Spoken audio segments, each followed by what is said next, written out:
खैबर पख्तूनख्वा की।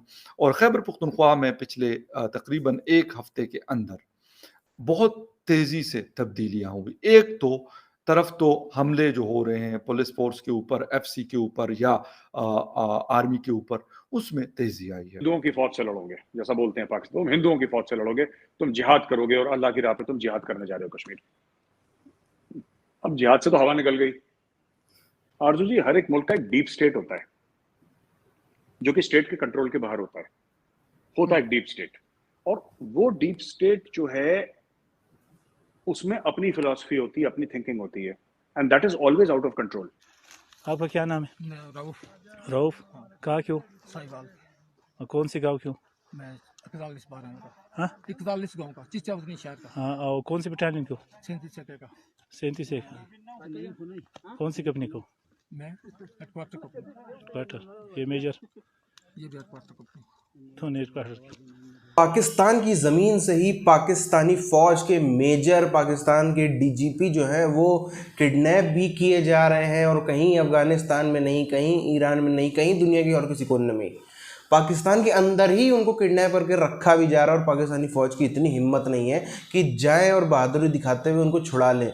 वीडियो भी आ रहे हैं, सब चीज़ें सामने आ रही, खुलेआम आंखों में आंखें डाल करके ओपन चैलेंज है ये, तो ओपन पब्लिकली जो है बेइज्जती हो रही है। बाजवा जो है इस समय, शायद पाकिस्तान में कोई भी आर्मी चीफ इतना ज़्यादा बेइज्जत नहीं हुआ जितना बाजवा हो रहा है। अंदर से इमरान खान भी लगा पड़ा है, बाहर से टीटीपी वाले भी लगे पड़े हैं। और सबसे बड़ी चीज़ ये है, स्वात घाटी पर पूरी तरीके से कब्जा हो गया है तालिबानियों का, टीटीपी का। वहाँ पर शरिया लागू हो गया है। जो टीटीपी के खिलाफ जाता है उसको वो अपने हिसाब से कर देते हैं। जो टीटीपी चाहती है वही वहाँ पर कानून और मौजूदा समय पर चल रहा है ना? हर चीज बाजवा साहब के हिसाब से नहीं चलती पाकिस्तानी फौज में। अच्छा लगता है सुन के कि बाजवा साहब ने ऐसे उंगली उठाई और सब बारिश आने शुरू हो गई, फिर उन्होंने ऐसे करा तो धूप आना शुरू हो गई, पर ऐसा होता नहीं है रियल लाइफ। नज़र आ रहे हैं, जो क्लाउड नज़र आ रहा है खैबर पख्तूनख्वा के ऊपर, वो कुछ ज़्यादा अच्छा नहीं है। उसमें सवात और सवात के साथ लगा हुआ इलाका बुनेर है, दीर है, लोअर और अपर दीर है, और फिर बाजोड़ के इलाके अफ़गानिस्तान की जो बॉर्डर लाइन है उसके साथ मिलते हैं। लेकिन मुझे हैरानगी इस चीज़ पे होती है, इस वीडियो की तरफ भी जाते हैं, ये वीडियो भी देखते हैं, और मुझे अफ़सोस है, यकीन करें कि एक सर्विंग मेजर है, उसके साथ उनके कुछ स्टाफ मेंबर्स हैं, फिर एक डीएसपी वहाँ के जो मुतालिका पुलिस स्टेशन है मटा का, वो ज़मीन पे पड़ा हुआ है, इनके हाथ बांधे हुए हैं। तो मतलब अच्छा नहीं लगता। ये तो गलती है, ये मैं नहीं कहता कि जो सामने स्क्रीन पे हमें मेजर साहब नज़र आ रहे हैं, इनकी गलती है, लेकिन किसी की गलती है, मैं इनकी बात नहीं कर रहा। मैं ऊपर जो फैसले लेने वाले हैं, किसी की तो ऐसी गलती है या इंटेलिजेंस, अगर क्योंकि आम लोग ये बातें कर रहे थे और हम जैसे छोटे जो जर्नलिस्ट हैं, हम ये बातें कर रहे हैं मुख्तलिफ वीडियोज़ में कि यार वो आहिस्ता-आहिस्ता से वो लोग पेल रहे हैं, पुराने फाटा से वो दूसरी अतराफ में निकल रहे हैं। लेकिन क्या हुकूमत के इदारों को नहीं पता? सनम दस्ता सैयद नामा मिलेगी द कम जाई जरा पीर बाबा the Pir Baba come Kili the बुनियर Pir Baba